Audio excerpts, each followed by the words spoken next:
This is Chennai Press News. York University, Canada's third largest university and ranked in the world's top 40 for its impact on the United Nations Sustainable Development Goals, has signed Memorandum of Understanding with OP Jindal Global University for academic collaboration and supporting student mobility between the two countries.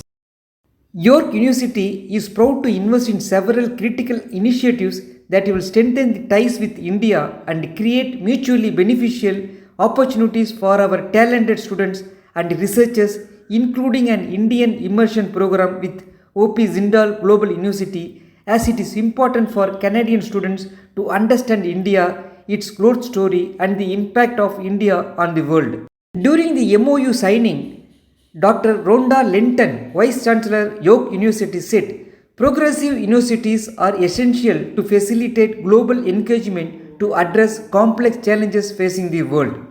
All right. My name is Rajkumar. I'm the founding Vice Chancellor of OP Jindal Global University in Haryana, India.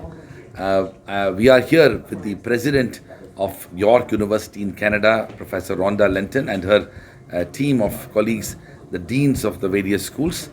The purpose of our visit to Chennai is to essentially bring in a stronger imagination for Canadian higher education in India and to also promote the role and responsibilities of higher education and to what extent York University can contribute to fulfilling the aspirations of students in the state of Tamil Nadu, but also beyond.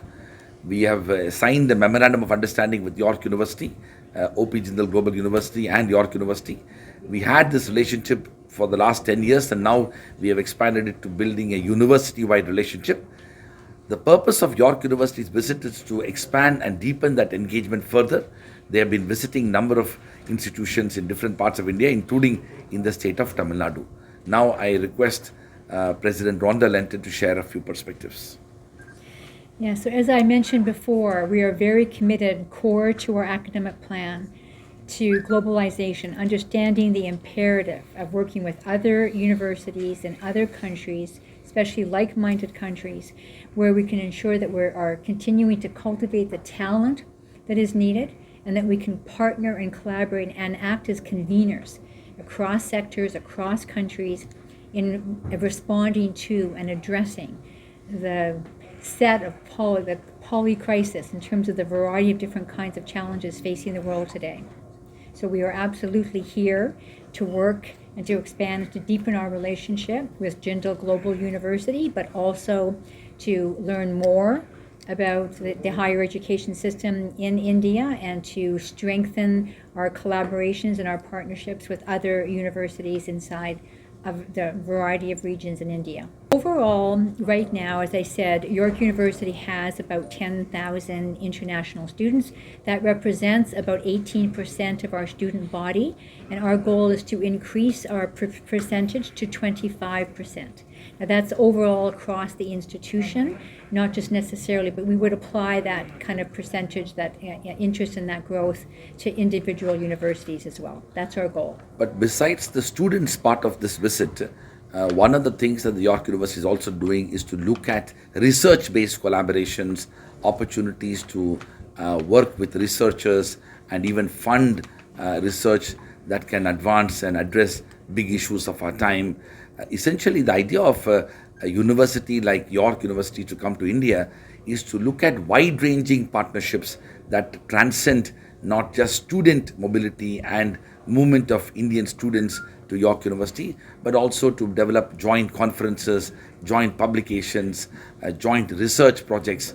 And those are absolutely important because India, under the National Education Policy, is poised to build international collaborations. We are creating a national level research ecosystem. All these things can be of immensely benefited through international partnerships with leading universities such as York University. Well, because it's a brand new program, we don't know exactly how many numbers we can accommodate, but we expect it to be very popular. And so we'll probably start with groups of maybe 20 or 30 students at a time, and then we'll see what we can manage. I just want to reinforce a point, though, that was made by Vice Chancellor Raj Kumar, that Although, of course, we do, and we benefit from having international students join the university, a number of our students can't afford to go and take advantage of an international opportunity. And so when you have international students on your campus, they meet those international students and they have an opportunity to interact. But I really want to emphasize that it has to be mutually beneficial and reciprocal. We want domestic students to go to other countries as well. And so when we are talking about working with Jindal, it's about how we can encourage our students to take advantage of that two-way collaboration, and it not only through the physical, but even doing a globally networked learning course where a faculty member at each institution can do a course online, and then the students from the two institutions can work together online. So there's many different ways in which you can leverage globalization to enhance partnership, to build up talent, to give new opportunities for students, and to advance that research. Well, again, so what we really wanted to do on this trip, when we started chatting about it, was let's build on what we already do, which is a lot, but let's do some new initiatives. So we haven't worked out all of the details yet. I would suspect that I would probably put aside somewhere in the vicinity of $1 million of seed funding. Yeah. But, I'm sorry. Sorry, go ahead. But India also has established this national research fund. And so now there could be opportunities to match funding and support for different kinds of projects by universities, but also by governments.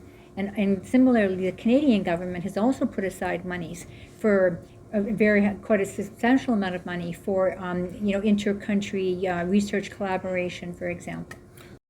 I think from York University's experience, 3 important lessons can be learned for very many Indian institutions. One is that York University, at a relatively short span of time, in nearly 6 decades, has been able to build a 55,000 plus student community. In a country like India, where we need to provide education to a large number of students, York has ensured that both quality and quantity can be possible, which is something that is not necessarily obvious in many Indian institutions. If you look at our premium institutions, they are very, very small.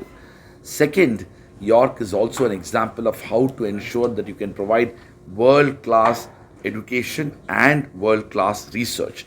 Teaching and research together happens at that level, and something that many Indian institutions can learn from that experience. And the third is York has also been able to bridge the gap between theory and practice by focusing on experiential learning and opportunities that will bridge that gap and provide opportunity for students outside the university, applying their knowledge in industry and in other organizations.